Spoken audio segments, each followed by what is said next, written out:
Hello जी, good morning, Radhe Radhe. आप लोग कैसे हैं? आई होप आप लोग बहुत अच्छे होंगे, स्वस्थ होंगे, मस्त होंगे। तो अभी बज रहे हैं 4:45 और अभी मैं वर्कआउट करके आ गई हूँ ऊपर से और अब मैं चल रही हूँ अपनी स्टडी करने के लिए। तो क्योंकि बस अब ज़्यादा समय नहीं बचा हुआ है, सिर्फ 45 डेज का समय बचा हुआ है। उसी में हमें अपनी पूरी रिवीजन, अपना जो भी पीआईक्यू करना है उसे करना पड़ेगा। तो बस आप लोग भी अपनी तैयारी में लग जाइए, बहुत बेहतरीन ढंग से तैयारी करिए, थोड़ा ज़्यादा मेहनत करिए, थोड़ी कम नींद लीजिए। और क्योंकि कुछ दिनों के लिए आप समझ लीजिए कि सिर्फ मेरा सारा समय पढ़ाई के लिए है। कुछ दिन आप स्वार्थी बन जाइए, कुछ दिन अपने लिए समय निकालिए, कुछ दिन अपने समय को आप वहाँ पे खर्च करिए जहाँ पे उसकी ज़्यादा ज़रूरत है। तो बस आप लोग एक बार मन लगा के तैयारी कर लीजिए। अपना ये आप समझिए कि मेरा ये लास्ट है, मेरा ये मतलब लास्ट अटेम्प्ट है, इसके बाद मुझे अटेम्प्ट करने को नहीं मिलेगा। इस तरीके से आप अपनी पढ़ाई करिए और आप अपने सक्सेस को पाइए और आप उस जगह पहुँचिए जहाँ आप पहुँचना चाहते हैं। और फिर मुझे पता नहीं क्यों आँखों में लग रहा था जैसे नींद आ रही थी, तो मैंने सोचा कि चलो मैं अब पढ़ के मतलब चलते-चलते पढ़ाई करूँगी और मेरी नींद भी चली जाएगी। तो इसलिए मैं यहाँ पे चलते-चलते पढ़ाई कर रही हूँ और सबसे अच्छी ट्रिक ये है कि अगर आपको नींद आए, तो आप टहल के पढ़ाई करना शुरू कर दीजिए, उससे आपकी नींद चली जाएगी। और आप बोल-बोल के रिवीज़न करिए। धीरे-धीरे मुँह मतलब ऐसे बुक पे देख के रिवीज़न नहीं हो पाएगा।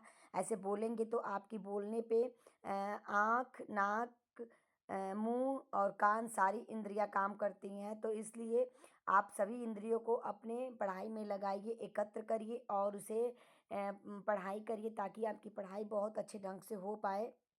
और बहुत लोगों का ये सोच होगा कि मैं बहुत दिन से तैयारी कर रही हूँ, तो मैं सफल नहीं हो पा रही हूँ।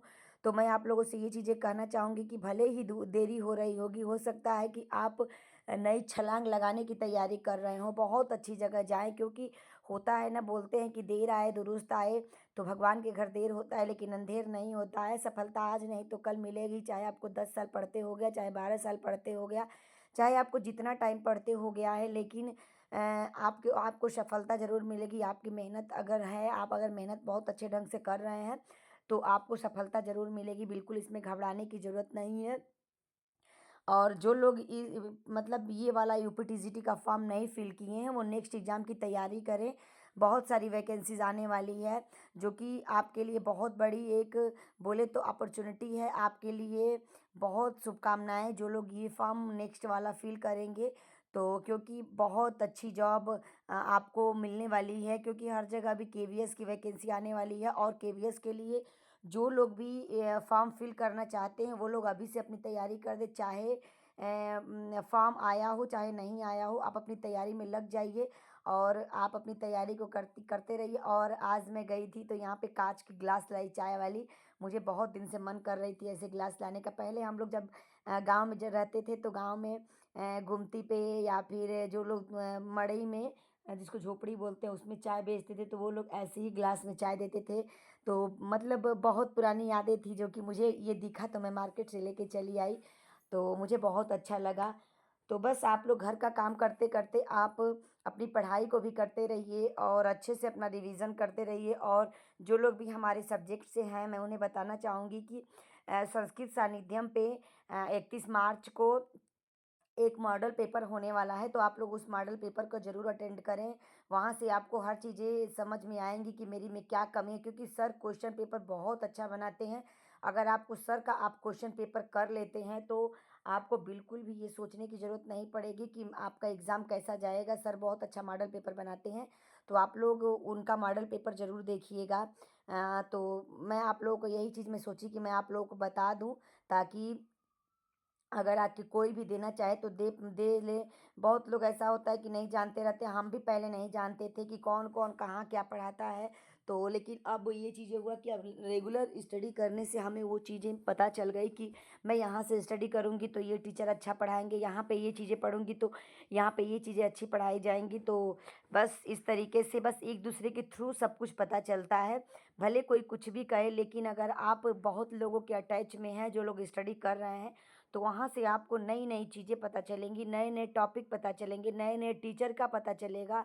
अब आप ही देख लीजिए, अगर हम आज से कोरोना से पहले हम लोग यूट्यूब पे नहीं थे, ना कोई यूट्यूब पे टीचर पढ़ाता था, तो इतनी हार्ड जो है एग्ज़ाम भी नहीं होता था, इतने ज़्यादा टफ़ कंपटीशन भी नहीं थे, इतना हाईली आपका मेरिट भी नहीं जाता था। लेकिन जब से कोरोना आया, यूट्यूब पे सारे टीचर पढ़ाने तब से बहुत ज़्यादा मेरिट जाने लगी। तो इसलिए मैं बोलूँगी कि आपके जीवन में एक टीचर का होना, एक अच्छे साथी का होना बहुत ज़रूरी है, जहाँ से आपको अच्छी-अच्छी चीज़ें सीखने को मिले, आपको अच्छा रास्ता दिखाए। तो इसलिए आप एक ज़रूर गुरु बनाइए, जहाँ से आप हर चीज़ें सीखते हैं, चाहे कोई भी सब्जेक्ट हो। आप अगर टीचर से पढ़ते हैं, आप अपनी सेल्फ स्टडी करिए, लेकिन अपने पथ प्रदर्शक के रूप में आप एक जो आपको रास्ता दिखाने वाला हो, उसके रूप में आप एक गुरु को ज़रूर चुनिए। गुरु का होना जीवन में बहुत ज़रूरी है। तो अभी हम लोग ही बता रहे हैं, संस्कृत में उतने लोग टैलेंटेड नहीं थे, उतने ज़्यादा लोग क्वालिफ़ाई नहीं करते थे। लेकिन सबसे बड़ी मैं बोलूँगी कि सर्वज्ञ गुरु जी जब से यूट्यूब पे पढ़ाने लगे, वो भी जब से वो यूट्यूब पे अपना इतना ज़्यादा संस्कृत इतने अच्छे तरीके से पढ़ाते हैं कि मतलब इतने छात्र हो गए हैं संस्कृत के, अब संस्कृत पढ़ने से कोई मना नहीं करता है। कोई ये नहीं करता है, कहता है कि मैं संस्कृत नहीं लूँगा, मैं संस्कृत नहीं पढ़ूँगा, चाहे वो सीबीएसई का छात्र हो। मेरा ही बेटा है 4th क्लास में है, लेकिन वो संस्कृत ही पढ़ता है, उसे अच्छा लगता है संस्कृत पढ़ना। तो इसलिए संस्कृत से अब कोई नहीं घबराता है, क्योंकि इतने अच्छे-अच्छे टीचर हो गए हैं, अपना इतना समय दे रहे हैं, आपके लिए इतना ज़्यादा वो अब खुद मेहनत करते हैं, तभी तो आपको पढ़ाते हैं। तो आपका भी फ़र्ज़ बनता है कि आप भी मेहनत करें।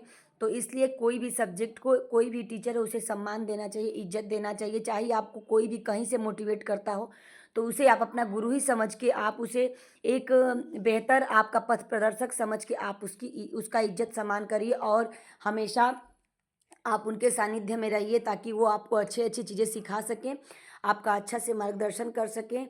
तो बस मैं यही बोलना चाहती थी कि आप कुछ भी करिए, आप अपनी पढ़ाई को करते रहिए। अगर आपको अच्छा गुरु है, आपको अच्छी चीज़ें सिखाते हैं, तो आप उनका सम्मान करिए। और बस आज मेरा यही थोड़ा-सा मुझे बातें करनी थी। तो बस आप लोग भी अपने पढ़ाई को पूरा समय दीजिए, क्योंकि अभी आपको समय चुराना है। अभी आप अच्छे से पढ़ाई करते रहिए, आपको ज़्यादा से ज़्यादा पढ़ने की ज़रूरत है, नहीं तो फिर एग्ज़ाम की डेट अब ज़्यादा नहीं दिन रुकी हुई है कि आपको ये एग्ज़ाम डेट टलने वाला है, बिल्कुल नहीं। आप ये समझिए कि मेरा एग्ज़ाम उसी दिन है।